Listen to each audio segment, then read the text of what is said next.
పైన ఉండి 60% ఉన్న బలహీన వర్గాల పోరాటాలకు ఈరోజు స్ఫూర్తి. ఈరోజు తెలంగాణ రాష్ట్రంలో బీసీల జేఏసీ ఏర్పాటని చెప్పడం జరుగుతుంది.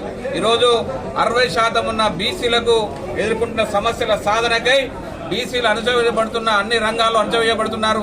ఈరోజు బీసీ సంఘాలన్నీ ఏకమై బీసీ జేఏసీ ఏర్పడి ఈరోజు చట్టసభల్లో కానీ స్థానిక సంస్థల్లో కానీ విద్యా ఉద్యోగ రాజకీయ రంగాల్లో మా జనాభా ఎంత ఉందో మాకంత వాటా ఇవ్వాలని చెప్పి పోరాడుతున్న బీసీ సంఘాలు ఈరోజు ఈ అక్టోబర్ 19వ తారీఖు రోజు రాష్ట్ర బంద్కు పిలుపడం జరిగింది.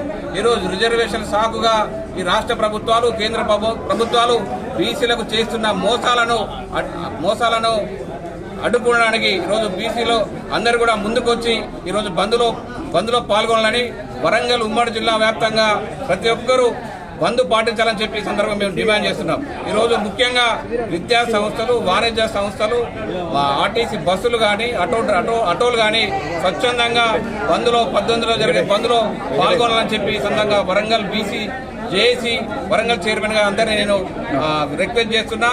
ఖచ్చితంగా ఆ రోజు బంద్లో అందరూ కూడా మద్దతు ఇవ్వాలని చెప్పి అందరి బీసీ ప్రజలు